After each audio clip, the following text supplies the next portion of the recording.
SK construction company के मालिक ठेकेदार कुशेष शाही की हत्या के 24 दिन बाद मिली पुलिस को पहली सफलता। एक अपराधी हुआ गिरफ्तार, दूसरी पत्नी की खातिर शाही की गई जान। बीते 22 दिसंबर को दिन दहाड़े दरभंगा में हुए कुशेष शाही हत्याकांड में आखिरकार पुलिस को 24 दिन बाद पहली सफलता मिली।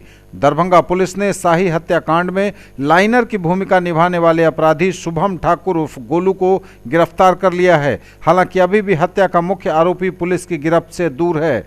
मीडिया से बात करते हुए दरभंगा के एसएसपी बाबू राम ने सोमवार की देर शाम पूरे हत्याकांड का खुलासा करते हुए कहा कि कुशेष शाही की हत्या की साजिश सीतामढ़ी के रहने वाले नीरज मुखिया ने रची और कुशेष शाही की हत्या के लिए 15 लाख की गोविंद नाम के शूटर को सुपारी दी गई। नीरज मुखिया ने कुशेष शाही की हत्या के लिए 5 लाख रुपए एडवांस भी दिया था।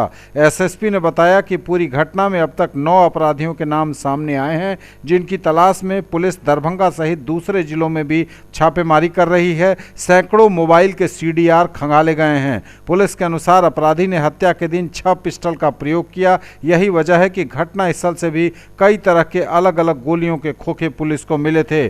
कुशेष शाही की हत्या का कारण बताते हुए एसएसपी ने कहा कि शाही की दूसरी पत्नी से नीरज मुखिया के पूर्व से संबंध थे और शाही से शादी के बाद भी नीरज मुखिया से शाही की दूसरी पत्नी के संबंध कहीं न कहीं थे ही। यही वजह है कि नीरज मुखिया ने कुशेष शाही की हत्या का प्लान कर घटना को अंजाम दिया। हत्या में नीरज मुखिया के कार का उपयोग किया गया था।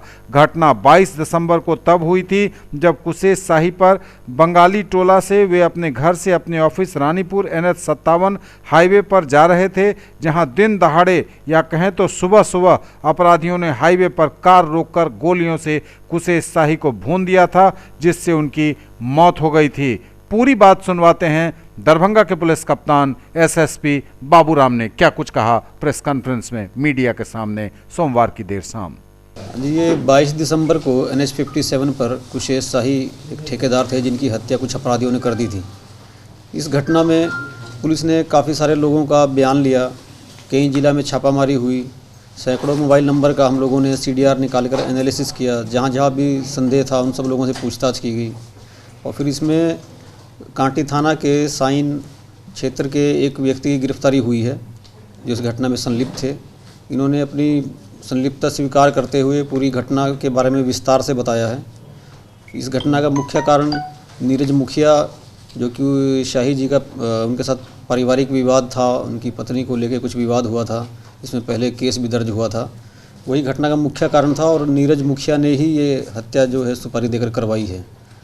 अन्य कुछ लोगों के नाम सामने आए हैं। टोटल 9 लोग हैं, एक आदमी की गिरफ्तारी हो चुकी है, बाकी 8 अभियुक्तों के लिए छापामारी हम लोग कर रहे हैं और जल्दी ही उनकी भी गिरफ्तारी होगी। इसमें घटना में जो गाड़ी इस्तेमाल की गई थी, इंडिका गाड़ी मुखिया की ही थी, वो भी बरामद की गई है। गोविंद शाही नामक एक शूटर है जिसने इसमें मुख्य भूमिका अदा की, उसकी भी अपाचे मोटरसाइकिल को बरामद किया गया है। और अभी अनुसंधान जारी है और छापामारी जारी है, जल्दी ही कुछ और सफलताएं मिलने की उम्मीद है। सर, गिरफ्तार व्यक्ति और नीरज मुखिया कहाँ है? नीरज मुखिया ये रुन्नी सैदपुर मेन का मकान है और पुश्तैनी मकान पास में ही एक दूसरा गांव है, जहां एक पंचायत के ये मुखिया हैं। और जो गोविंद शाही है वो भी इनके पड़ोसी गांव के हैं, रामपुर के।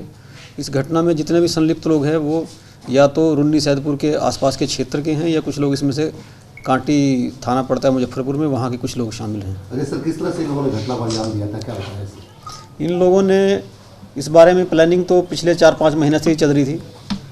मुखिया ने इन लोगों को, गोविंद शाही को 5 लाख रुपए एडवांस दिया हुआ था और बाकी 10 लाख रुपए और देने की बात थी। पिछले 4-5 महीना से मुखिया ने लगातार गोविंद शाही के ऊपर दबाव बनाए हुए था कि आपने 5 लाख रुपया ले लिया है, लेकिन अभी तक आप काम नहीं कर रहे हैं। तो इस दबाव में गोविंद शाही ने रूपेश ठाकुर और जो ये लड़का अरेस्ट हुआ है गोलू, कांटी थाना क्षेत्र के रहने वाले हैं, इन लोगों से संपर्क किया और इन लोगों से इसमें मदद मांगी और बदले में इनको पैसा ऑफर किया। कारण क्या था? हत्या का मुख्य कारण क्या था? मुख्य कारण जो कुशेष शाही थे और नीरज मुखिया हैं, इनके बीच में पारिवारिक विवाद था। जो कुशेष शाही जी की एक दूसरी शादी हुई है, उनके साथ में मुखिया जी का भी कुछ संबंध की बात सामने आई है, जिसमें पहले दोनों यहाँ से भाग गए थे, केस दर्ज हुआ, फिर वापस आ गए। तो ये इनकी लंबी आपस में विवाद चला रहा था, पुरानी दुश्मनी चली आ रही थी, जिसके चलते इस घटना को अंजाम दिया गया है। तो इस घटना में दूसरी पत्नी का भी रोल संदिग्ध है। अभी ये जांच के बाद ही कह पाना संभव हो पाएगा। अभी तक 9 लोगों के नाम इसमें स्पष्ट हुए हैं, जिसमें से 1 की गिरफ्तारी हुई है। 8 लोग मुखिया सहित अभी फरार हैं और अनुसंधान के बाद अगर कुछ और लोगों के नाम सामने आएंगे तो उनके विरुद्ध भी कार्रवाई की जाएगी। शक के घेरे में है, अभी तक के जांच में शक के घेरे में है उसकी दूसरी पत्नी। देखिए, जैसे जैसे अनुसंधान आगे बढ़ेगा, शक हम नहीं करते हैं, वो अनुसंधान के तथ्य ऐसे आते हैं जो खुद ही इशारा करते हैं कि किस पे शक किया जाए। घटना के दिन सर लाइनर की भूमिका कौन निभा रहा है, ये बता सकते हैं? हाँ, लाइनर की भूमिका में ये जो अरेस्ट हुए हैं गोलू और गोविंद शाही, इन दोनों ने ही लाइनर की भूमिका अदा की। इस घटना से पहले 14 तारीख को और 20 तारीख को भी ये लोग बाइक से यहाँ आए थे रेकी करने के लिए। इन्होंने ठेकेदार के घर से लेकर उसके फैक्ट्री तक के पूरे रास्ते की रेकी की, ठीक उसी टाइम पर जब घटना घटी है। और घटना के दिन भी इनका काम यही था, ये बाइक पे उनका पीछे करने का रोल इनको दिया गया था कि पीछा करते रहेंगे और मोबाइल से सारी सूचनाएँ जो टीम घटनास्थल पे थी उनको देते रहेंगे। लेकिन जब तक लोग ये ठेकेदार के घर पे पहुँचे, वो घर से पहले ही निकल चुका था और उसके बाद ये लोग घटनास्थल की तरफ गए और लेकिन तब तक ठेकेदार वहाँ पहुँचा और आगे जो टीम पहले से वहाँ थी, उस टीम ने उनकी गाड़ी रुकवा कर अंधाधुंध फायरिंग करके उस घटना को अंजाम दिया। जानते थे कि कौन है, ये जानने वाले थे क्या जिन्होंने गोली चलाई उनको?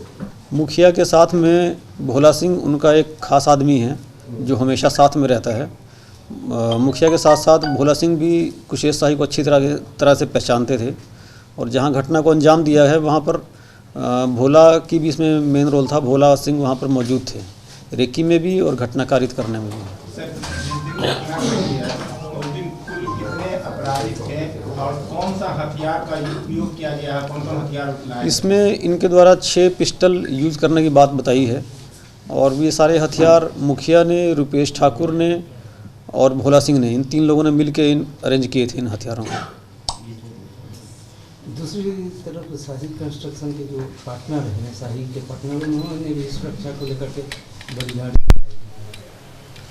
देखिए, वो उनकी जो व्यक्तिगत आशंका है उस पर हम लोग विचार कर रहे हैं और उस पर प्रक्रिया के अनुसार निर्णय लिया जाएगा। सर, अभी चूँकि काम भी बंद था, लोगों ने काम चालू कर दिया, तो सुरक्षा उन्हें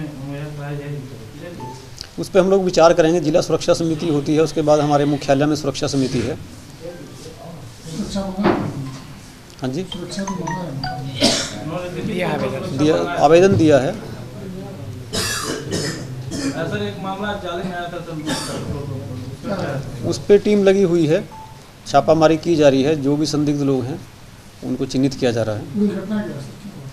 इसमें कल शाम को 3 लोग एक बाइक पे पेट्रोल भरवाने के बहाने आए और उस टाइम पे रात के लगभग 8 बजे का टाइम था। कैशियर अपना कैश केबिन के अंदर में काउंट कर रहे थे, तो सेल्समैन नहीं देखकर वो लोग केबिन पे चले गए और वहाँ जाके उन्होंने हथियार के बल पर इनसे कुछ पैसे की लूटपाट की, जो 7 से 8 लाख रुपए बताया जा रहा है। 3.5 नहीं, बंधक बनाने का उनका पर्पज़ नहीं था। उन्होंने हथियार दिखाया और पैसा उनको मिल गया तो वो चलते बने। सर, एक सवाल सर, जिसकी गिरफ्तारी हुई सर, ये शूटर हैं या इनकी आपराधिक इतिहास क्या है? इन सभी का आपराधिक इतिहास है। जो गोलू गिरफ्तार हुए हैं, ये हत्या के केस में, 2 बार लूट के केस में जेल जा चुके हैं। इनसे हथियार रिकवरी हुई है, डकैती करने की तैयारी के केस में जेल जा चुके हैं। तो इनका लंबा चौड़ा आपराधिक इतिहास है और बाकी जो दूसरे लोग हैं उनमें से भी ज़्यादातर लोग ऐसे हैं जिनका काफ़ी लंबा आपराधिक इतिहास है।